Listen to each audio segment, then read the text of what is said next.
Muito bem-vindos, ou melhor, muito bem-vindos a mais um episódio do Direito Criminal ao Vinho. Hoje a gente tem um episódio muito especial, que é o Tal Pai, Tal Filha. Hoje nós vamos receber Elias Matarassade, Thaís Matarassade, duas gerações de advogados, pai e filha, aqui no Direito Criminal ao Vinho. Pega sua taça e um brinde.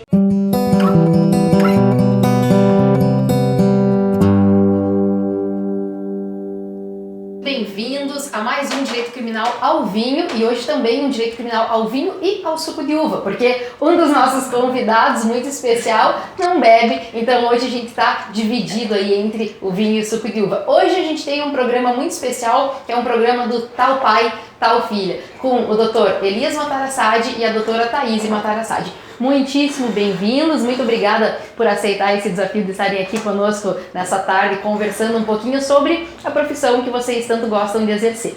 A primeira pergunta que a gente gostaria que vocês esclarecessem, vocês podem combinar a ordem das respostas, a gente queria saber como que é a advocacia na época em que o doutor Elias se formou e a advocacia da época em que a doutora Thaís se formou. Qual que é o tempo de diferença entre essas formaturas e o que mudou de lá para cá? Bom, primeiro eu quero agradecer a oportunidade, é um prazer muito grande estar aqui com vocês. Me uno entre os audientes e te dou os parabéns, porque é uma coisa maravilhosa você poder discutir temas importantes, né, sobre a vida das pessoas e as profissões, de uma forma tão tranquila, tão light, né? Mas veja, eu comecei na faculdade em 75, comecei a trabalhar com meu pai na Lapa, no escritório, e depois em 80 e meio, que naquele tempo tinha vestibular no meio do ano, eu acabei então me formando, e desde então eu venho exercendo a advocacia. Bom, lá em 80, nessa época, entre 75 e 80, não se falava em defensoria pública. Então a gente tinha que assumir causas por nomeação do juiz, e era uma coisa honrosa, porque ele podia nomear, inclusive, estagiários para fazer trabalhos. Mesmo assim, eu gostava sempre quando meu pai estava junto nas audiências e assinava, mas inclusive era permitido até advogar, ali acompanhado do advogado. Mas veja você, naquela época, o tempo era outro. Seguia para a magistratura juiz vocacionado, juíza vocacionada, eram poucas as mulheres juízas. Então você notava neles assim uma aura de imparcialidade. Você entrava numa audiência, a audiência era solene, o juiz te cumprimentava, você tomava o teu lugar, iríamos iniciar então o ato, o juiz anunciava, tinha muito respeito, digamos assim. E os juízes ousavam, às vezes, mas em favor do acusado no processo penal. Digamos, um exemplo a você. Numa audiência, eu requeria ao juiz, na Lapa, Dr. Antônio Exílio Gonçalves, já falecido, um grande magistrado, requeria uma liberdade em audiência. Expus minhas razões rapidamente, e ele simplesmente ouviu o Ministério Público, e sabe qual foi o despacho dele? Defiro, expresso agora de soltura. Ele entendia que para liberar ela não precisava fundamentar. Precisa fundamentar para mandar prender, mas para liberar não. Então, eu trabalhei uma época em que as polícias eram diferentes. As delegacias de polícia aqui em Curitiba, por exemplo, eram movimentadas, tinham vários delegados, tinha o delegado-chefe, delegado adjunto, delegado operacional, tinha motoristas das viaturas, tínhamos investigadores, escrivães.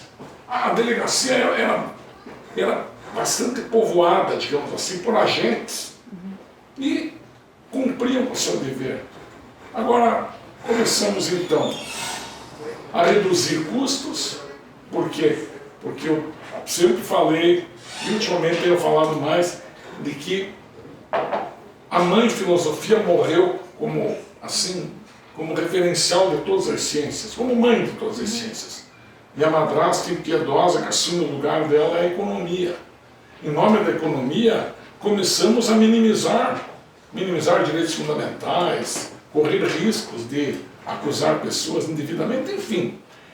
Na época, nessa década, curioso isso, de 75 em diante, 80, em que você falava do regime militar, etc., Quando não se tratava de crime político, você chegava no fórum e todos os direitos fundamentais e processuais penais do acusado eram respeitados.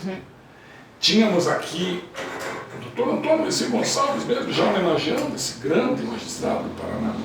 Ele dizia nos despachos dele: norma processual violada, processo anulado. E anulava. Violou uma norma na lavratura do flagrante, ele relaxava o flagrante por ilegal e expedia a vara de soltura. Então, eram outro tempo, eram pessoas vocacionadas, magistrados autênticos. Isso nós perdemos, e perdemos muito. Talvez as pessoas vão buscar um concurso, uma segurança para... Ele não é juiz, ele está juiz. Ele não é escrivão de polícia porque ele quis ser escrivão para fazer concurso para delegado e depois fazer concurso para juiz. Na realidade, as coisas mudaram para pior. E lembro, quando eu falo de 75 até 80, depois anos 90, nós tivemos a Constituição em 88. E eu estou falando no período anterior à Constituição, mas era respeitada a legislação. O Código de Processo é o mesmo. Está lá praticamente aquelas diretrizes, depois teve a reforma de 2008, enfim. O artigo 153 da Constituição anterior tratava dos direitos e das garantias individuais. Quaisquer formas de violações daquele artigo era requerer o judiciário assegurar, não se discutia. Então, a diferença talvez entre a minha época e a época já das minhas filhas, da Luísa, da Thaís e agora da Carolina, que está na faculdade, é justamente enfrentar um tempo em que talvez os juízes não queiram se submeter às normas processuais penais. Talvez os juízes entendam que aquilo é apenas uma espécie de uma carta de recomendação que não o obriga. Na verdade, todos estamos submetidos ao império da lei. Então, a diferença talvez seja essa.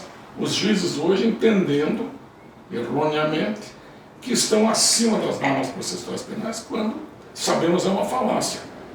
E mais, agora quando o Supremo está numa encruzilhada, ou ele volta a ser o Supremo, ou estão desgraçadas todas as instituições. O momento de vocês é desafio, aliás, direito é desafio. O que é direito? Direito é desafio. Desafio do quê? Das pessoas de uma sociedade em estabelecer uma harmonia, um equilíbrio. O direito vem com esta missão de fazer este equilíbrio, essa harmonia. Eu me lembro aqui de um exemplo de Gilmar Mendes, numa entrevista que ele disse assim: olha, se o povo aplaude, tudo pode. Alguém perguntou a ele.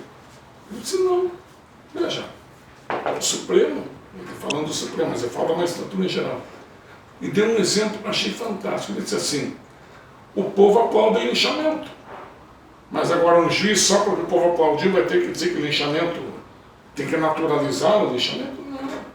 O judiciário tem que voltar a ser o poder judiciário. Esta é, assim, a principal, digamos assim, afirmação que eu te faço aqui. Voltar a ser, porque o Ministério Público a ser independente, seja cumprindo a lei e não aceitando cumprir ordens ilegais, de onde quer que seja, aliás, os agentes públicos todos, de Receita Federal, etc., nós precisamos de um choque de legalidade. Nós temos que retomar o império da lei. Como eu disse há pouco, num sistema como o nosso, só existe um poderoso, é o titular de um direito violado. Ele tem que voltar a esse papel, titular de um direito violado, que é o poderoso. E, para aqui, fazer minha despedida preliminar, veja você, efeito nocivo da Lava Jato. Olha só, juiz, vamos começar pelo delegado. Delegado de polícia acusa, imprensa acusa, população acusa, Ministério Público acusa, juiz acusa. Depois, o acusado ideal é aquele que vem com o seu advogado, e se autoacusa e acusa terceiros. Então, é um processo que eles querem inventar agora que só tem acusação. Defesa parece que é um pecado mortal você dizer: olha, vai ficar em silêncio. Olha, qual é a acusação? Ah, não, quero saber qual é a acusação especificamente. E quais são as provas arrecadadas que sustentam essa acusação. Este é o advogado clássico, que eu faço votos que minhas filhas retornem a essa época, porque hoje é um risco até pessoal advogar. Sim. E pai e filha, tem crime que vocês gostam de defender e crimes que vocês preferem não defender? Bom, primeiramente queria agradecer o convite de vocês, é uma honra participar do programa. Também sou uma espectadora ao direito do programa de vocês, de forma constante, admiro muito. E, bom, respondendo a sua pergunta, Michel, eu particularmente sou uma apaixonada pela área criminal, né, tá no sangue. Então, cresci dentro do escritório, sempre tive contato. Então, é difícil dizer assim quais crimes não gosta de atender. Eu acho que a gente, quando acaba tendo contato com drama familiar ou com na nossa área a gente está lidando geralmente com algum tipo de desgraça humana, com drama. Eu acho que vai muito do contexto ali, a gente acaba se apaixonando pela causa, mas eu particularmente, não vou dizer que não gosto, mas juizado especial criminal é algo que acho que, né, menos emocionante, digamos assim, é algo que não é tão do nosso dia a dia de forma mais intensa, assim. Aliás, só uma observação aqui, não vi em lugar nenhum, aonde que o juiz brasileiro aprendeu informalidade. Essa informalidade que predou o processo penal brasileiro. Juizado especial, o grande vilão da informalidade. Aí o juiz pensou, se eu posso ser informal aqui, eu posso ser informal na justiça comum. Aí o desembargador, também posso ser informal aqui. E o STJ também pode, acaba o Supremo também podendo. Então, aquele princípio da informalidade, me perdoe, predou o nosso direito. Por isso que o juizado especial, ele tem a sua parcela de culpa no caos que vivemos hoje. A mãe, ou melhor, a madrasta, economia, suplantando a mãe de filosofia. E essa imprevisibilidade do juizado também acho que incomoda um pouco assim, o nosso dia a dia profissional. Mas com relação a essa diferenciação da advocacia criminal da época que meu pai iniciou para a minha, eu acho que é muito isso que ele disse, de questão de mudança, do momento que a gente vive hoje, dessa insegurança jurídica que a gente acabou tendo que se acostumar a lidar de uma forma, né, estranha, apesar da gente sempre se mostrar muito pronto, mostrar essa indignação, mas a gente acaba tendo que se acostumar com um novo sistema que até então era desconhecido. E eu acho isso muito bacana, essa convivência que eu tenho com meu pai no escritório, porque eu já estava dentro do escritório antes mesmo de me formar, de advogar. Mas eu lembro... brincava de bonecas dentro do Sim, brincava. E engraçado que quando eu me formei e estava já, né, habilitada para exercício profissional, o primeiro gabinete de juiz que eu visitei com o meu pai, que eu entrei efetivamente advogada, foi um gabinete de um juiz extremamente difícil, que constantemente viola prerrogativas, e aquilo foi muito simbólico para mim, porque quando a gente estava na sala do juiz, no gabinete, o meu pai falou assim, doutora, inclusive é a primeira vez depois de formada que minha filha está entrando no gabinete. E a gente sabe que não era um ambiente, assim, confortável, acolhedor. Hostil. Era um ambiente hostil, mas pra mim aquilo foi simbólico, porque aquilo foi um aviso assim, a profissão é isso mesmo. Eu cresci ouvindo meu pai falar que o caminho que a gente tem a trilhar na advocacia, ainda mais a criminal, não é um caminho de flores, é um caminho de pedras. Então a gente muito mais vai ouvir um não, a gente muito mais vai ter que, né, subir um habeas e enfrentar e sustentar e tentar mudar a realidade do que ganhar sempre, enfim. Então, para mim foi muito simbólico esse início, já levando esse choque de realidade, né? Eu acho que a geração de vocês tem que lutar para implementar algo que está no Código de Processo Civil, que é o direito de gravar atos judiciais. Porque na frente diante de gravação, áudio e vídeo, os punitivistas, eles não se aproveitam porque eles sabem que estão sendo filmados. Porque ali ele constitui uma prova contra ele próprio. Então, inibe um pouco esse comportamento. Eu acredito que você modelaria um pouco, eu acredito que vocês têm que lutar muito por isso. E doutor Elias e doutora Thaís, a gente sabe que o escritório de vocês lida muito com causas também, às vezes, midiáticas, enfim, tem esse apelo midiático.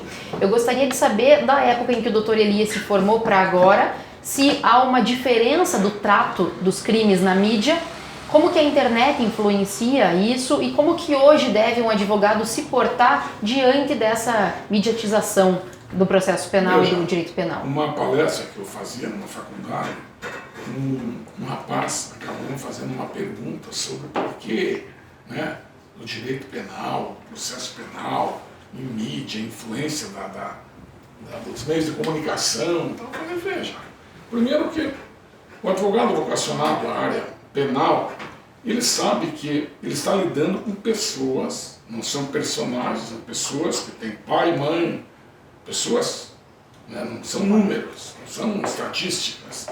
Então a gente está trabalhando com seres humanos, não é verdade? Eu brinquei, mas por que do processo penal e a mídia? Eu falei, bom, você já viu algum grande filme baseado numa sanga de esteja, por exemplo? Usa o capião. Difícil, né? No inventário. Nada interessante. Os filmes vão se basear em ações criminais, em processos criminais, em investigações, etc. Então, há um interesse da mídia, sempre teve. Na humanidade, sempre existiu o interesse da sociedade em acompanhar casos criminais. Inclusive, uma injustiça, claro, contra uma pessoa era uma ameaça contra todas as pessoas que estavam armadas com isso. Hong Kong agora começou aquele levante, por quê? Porque disseram que queriam instituir uma pena onde pegavam uma pessoa daquele lugar e levavam para os confins da China. A população disse, não, não queremos isso aqui. Por quê? Se fosse no Brasil, todo mundo aplaudiria, que bom, vão levar bandido lá para o fim do mundo, levem. Só que lá a população chinesa disse, não, hoje é aquele que vai, amanhã sou eu que vou. Então, a gente tem que ter uma noção de que, para começar a mídia lá, nos anos de 80, contudo, o advogado era recebido numa entrevista muito bem recebido. Era assim uma espécie do herói da narrativa. Porque o que ele voltava a dizer? Olha, o meu cliente é inocente. Ou, o meu cliente não é tão culpado assim. Ele quis participar de um crime menos grave. Estão confundindo aqui. Ou, eu vou buscar a ele uma pena justa. Né? Então, uma pena justa no sentido daquele que já está declarado como culpado. Então, hoje, é a entrevista onde os meios de comunicação procuram fazer armadilhas para a defesa, para que ele caia em contradição. Então, hoje, realmente, nós vivemos um momento em que esses meios de comunicação, eles demonizam pessoas. A pessoa do réu tem que ser demonizada. Na verdade, não chamamos de acusado, mero suspeito, nós chamamos de bandido mesmo. Então, essa imprensa sensacionalista, a mídia, é algo assim, do mais baixo jornalismo que possa existir. Se você for ver bem, está aí a mãe economia de novo, a madrasta economia. Por quê? Porque são programas com uma produção de custo muito baixo. Você manda uma pessoa de carro a uma delegacia filmar, não custa nada aqui. Já fazer um programa melhor elaborado envolve pesquisa, jornalismo investigativo. Então, precisa evoluir.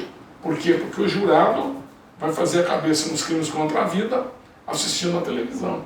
Aí você chega em plenário com o júri perdido.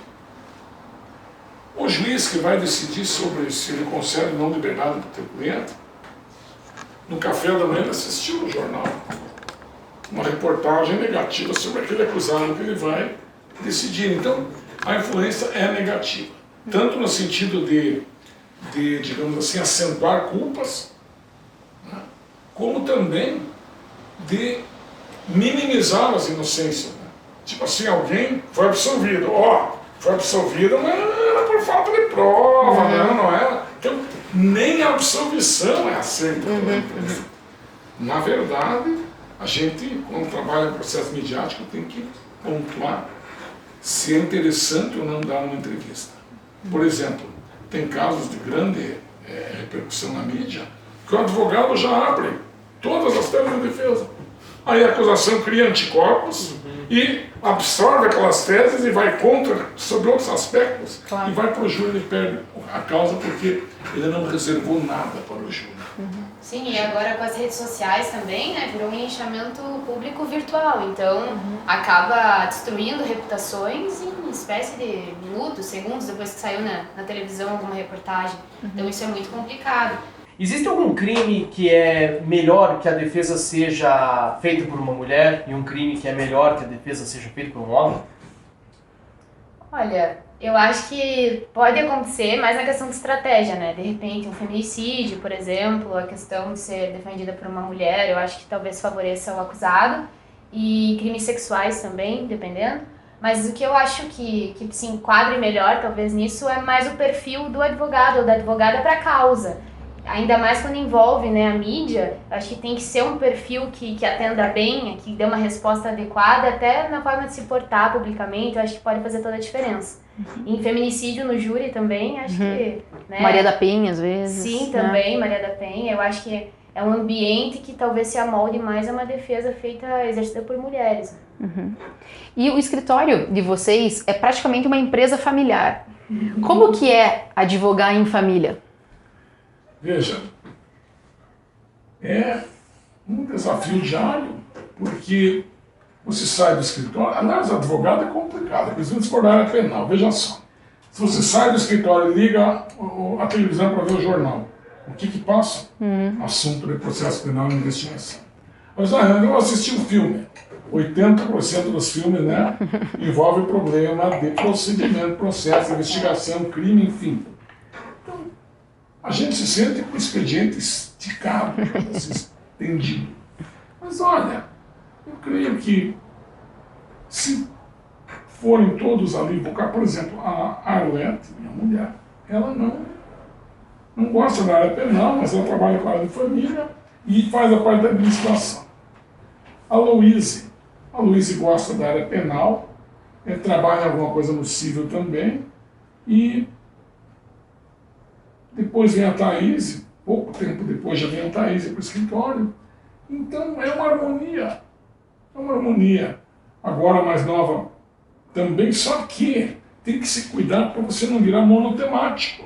Então você sai do escritório com a filha para ir no shopping falando de processo. Mas acho que é um estilo de vida, né? Aí você sai para comprar presente de Natal falando de processo. Então, encontra a cliente no shopping, então tem que cuidar muito para que você não perpetue, né, o tema na tua vida, a ponto de você fazer da tua vida um grande escritório, a tua vida um grande tribunal e um grande litígio, digamos assim. É muito difícil separar isso. Mas eu acho que a nossa harmonia interna, né, familiar é muito bacana, assim, todo mundo questiona muito isso pra gente. Nossa, mas como que você consegue trabalhar com teu pai? Pergunta pra mim, pra minhas irmãs, como que é isso em família, a questão da cobrança.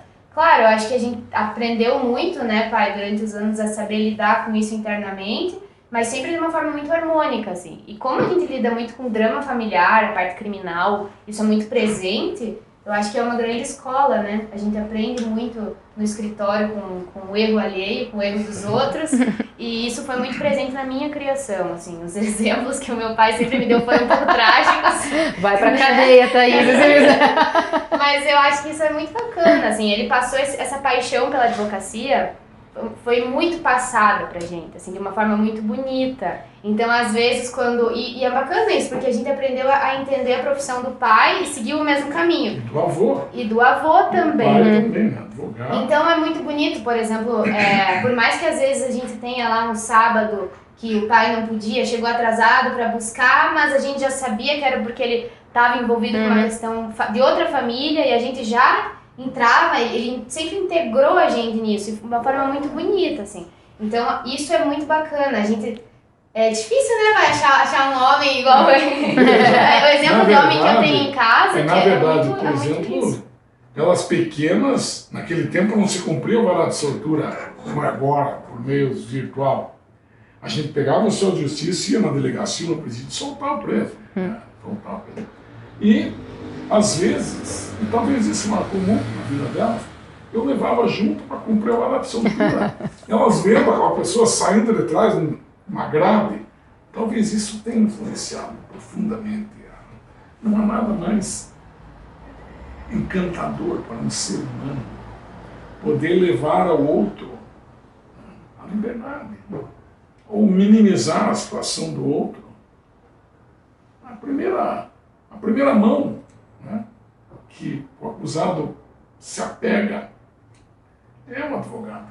A gente então, já passou verdadeira... plantão de Natal, né? O exercício da advocacia tem a ver muito com o cristianismo. Então, dia desses me perguntaram, mas como você identifica o cristianismo com a advocacia criminal? Falei numa frase que Cristo falou: não vim chamar os justos, mas os pecadores ao arrependimento. Então, esse é o caráter socializador da pena, na penitenciária, que hoje é utópico. Mas o nosso sistema tem um fluxo cristão muito grande, em todos os ramos do direito. Né? Agora, evidentemente, agora em família, tuas filhas te observando a vida toda, observando o vô, enfim, rumaram para a advocacia. Claro, existe assim uma preocupação muito grande como pai de ter 3 filhas que gostam de direito penal. E eu lembro daquele conselho do Couturi, né, o 10º decálogo do Couturi, tem um 10º lá que diz assim: considero uma honra para ti aconselhar os vossos filhos a seguirem a carreira da advocacia. Eu fiz isso. Só que olhando esse quadro agora, às vezes eu me questiono, mas será que eu fiz certo? Mas eu creio que fiz certo. Com certeza fez. Com certeza. Bom, e hoje eu e o Michel estamos inaugurando um novo quadro e vai ser justamente nesse episódio do Tal Pai e Tal Filha que a gente vai inaugurar o quadro chamado Interrogatório. Por isso esse quadro vai ficar por último, né? E que aqui é o último ato. Aqui é o último ato. Sem direito ao silêncio. É como um ping-pong, um bate-bola. Então, respostas curtas e assim, o que vem na cabeça, sem pensar muito. Vamos lá, primeiro um, depois outro, tá? Vamos revezar. Vamos revezando. Então, primeiro, um livro que te marcou. Coisas que eu não consegui dizer, mas só consegui escrevendo, da Maria Ribeiro. Gostei muito. Doutor Elias. Livros que me marcaram, eu li um autor francês chamado Gustave Le Bon, Psicologia das Multidões. Maravilhoso, marcou muito. Eu aconselho a todos que querem trabalhar com opinião pública, etc. Gustave Le Bon, várias obras, entre elas Psicologia das Multidões. Filme imperdível. Filme Em Nome de Deus. Em Nome de Deus, maravilhoso. O Nome da Rosa e do Al Pacino, Perfume de Mulher. Três maravilhosos aqui que me lembro. Thaís. Ensina-me a Viver, um filme que me marcou bastante, assim, gostei muito. Um sonho.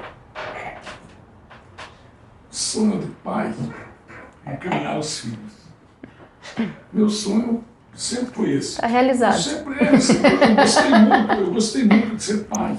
Usar o pai foi uma coisa que me fez feliz. Gostei muito de ser pai. Mudou muito quando eu comecei a ter filhos. Eu comecei a pensar muito neles. E eu creio que, assim como os meus pais me encaminharam, a minha missão era encaminhar os filhos. E o sonho do pai, eu sou um pai árabe, né? Thaís. O meu é ser mãe. Ser mãe. Bonito. Trilha sonora da tua vida, Thaís. Essa pergunta é difícil, eu sou bem eclética, inclusive, mas eu gosto muito de Vinícius e acho que eu vou pegar o Samba da Bênção aí, que é uma música que me deixa Achei muito que você ia feliz. admitir o teu pagode. Doutor Elias. Agora é difícil escolher, né? Olha, quando eu era menino, uma moça da minha cidade, da Lapa, me convidou para dançar na valsa do debute. Baile debutantes com ela. Foi quando eu me senti de menino para rapaz. E me marcou muito aquela valsa de Strauss, Danúbio Azul. Acho maravilhosa. Quando eu ouço, eu lembro de toda a minha vida e passei isso. Todos os eventos de família tinha que ter Danúbio Azul. Então hoje eu digo a vocês, a trilha sonora da minha vida, Strauss, Danúbio Azul. Thaís, um medo. Medo. Perder meus pais, meu pai e minha mãe, é um medo que eu tenho. O mesmo meu.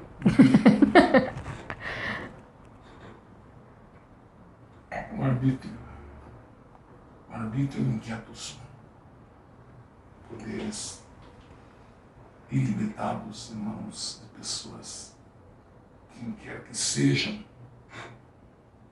Estremeço e temo o arbítrio. Sinto assim a febre dos grandes temores quando se fala em arbítrio. Uma palavra que te define, Thaís. Não, nem olhou pra mim.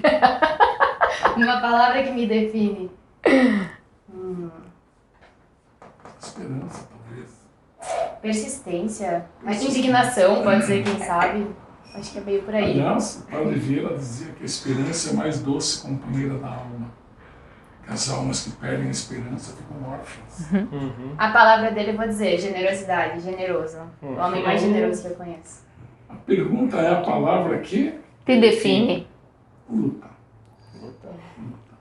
Também. Eu lembro do Von Jering, a luta pelo direito o título do livro maravilhoso, ele é maravilhoso, a obra e o ensinamento. E o que mais te irrita? Pra mim, deslealdade. É o que mais me irrita. Que caminha ao lado da ingratidão. Às vezes você descobre que fazer o bem para uma pessoa pode se transformar em algo imperdoável. Seres humanos ingratos não merecem assim. Até merecem perdão por princípios cristãos. Mas realmente, dos defeitos humanos, o que eu mais abomino é a ingratidão. Parte boa, comida preferida? Olha, eu vou ficar com o quibe tradicional em todas as suas formas, né? Quibe cru, quibe frito. Qual que é o lugar aqui em Curitiba que o senhor indica pro quibe? Ah, essa dica me importa. Olha, o Leliban, ali na Augusto Stresser, Aham. tem uma comida libanesa maravilhosa. Existem outros também em Curitiba, mas assim, de momento eu lembro do Leliban e eu creio que ali ele sintetiza os fascínios das delícias. E na Lapa tem o quibe da minha avó, né? Bom, aí uma comida de casa que só nós temos. Essa aí não é aberta ao público, não vai. Mas pode ser, né? Aberta ao Pode ser, público. né? Se você convidar aqui a equipe inteira pra ir lá. Eu fico com o estrogonofe da minha mãe. Caseiro. Nozes. É, pai, de nozes. Nozes. Doce. Tem saudade de... Complete a frase. Minha infância na Lapa. Foi uma infância maravilhosa de fazer barquinho de papel e colocar na sarjeta para a água levar nos dias de chuva. Foi assim de amigos que mantém amizade até hoje, de pessoas. Éramos uma grande família. Eu tenho muitas saudades da minha infância na Lapa. Do apartamento que eu morei na minha infância, do prédio, dos amigos, marcou muito. E qual foi a maior realização? Até hoje, claro. Olha, chegar até aqui, com todos os desafios do Brasil, as fases que passou, dificuldades, vencendo o gerúndio, né? Vencendo, que é uma eterna luta, e manter as conquistas, enfim, uma eterna luta. Então, eu creio que chegar aqui, com saúde, poder estar aqui. Aliás, teve um senhor que na abertura de um evento começou a agradecer a todos, eu agradeço, é uma honra estar aqui, é uma honra. Daqui a pouco ele parou de generalidade e disse assim, olha, na idade que estou, uma honra estar em qualquer lugar. Pra mim, eu acho que a minha maior realização até agora, assim, acho que pela minha irmã Louise também, a Carol ainda não chegou nisso, mas eu acho que chegou num ponto que dentro do escritório o pai olhou assim e falou, agora é com vocês, ou confio em vocês, ou estou passando. Por mais que a gente esteja ainda advogando, claro, ativos juntos, mas eu acho que quando a gente conseguiu passar uma serenidade para ele, eu acho que para mim foi o que a cada dia me motiva e o que eu busco, sabe? Sempre estar alcançando. Muito bom. Bom, e a última pergunta é sobre vinho, que é uma pergunta um pouco prejudicada aqui nessa dupla dinâmica, porque o Dr. Elias não bebe. Então minha pergunta é, como que a Thaís aprendeu a beber?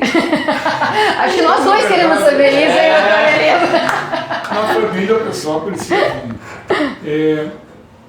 Na verdade, eu, por exemplo, claro, uma tacinha do vinho do Porto e tal, eu acompanho, mas eu não tenho o hábito. Mas também eu acho que das bebidas, né, a mais nobre, sem dúvida nenhuma, é o vinho. Né? O vinho está na história da humanidade, o vinho traz sabores dos lugares, histórias dos lugares, enfim. O vinho é fascinante, a história do vinho, os que gostam, enfim. Os que gostam de vinho têm excelente gosto. Pena que eu não tenho também esse viés. E você, Thaís? O advogado tentou Claro!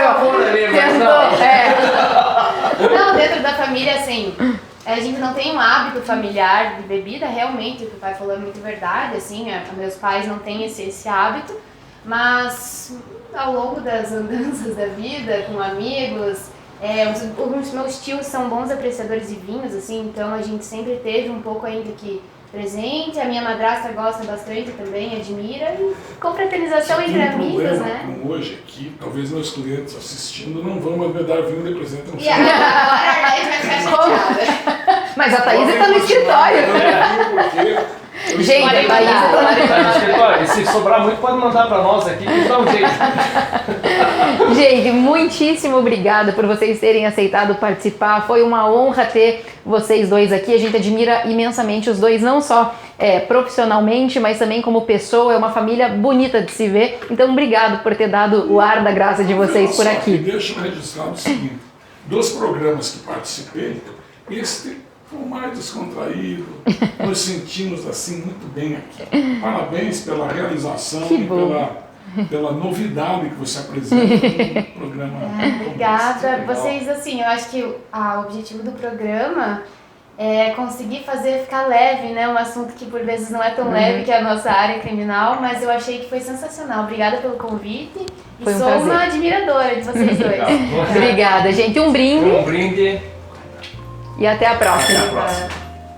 Olá, tudo bem?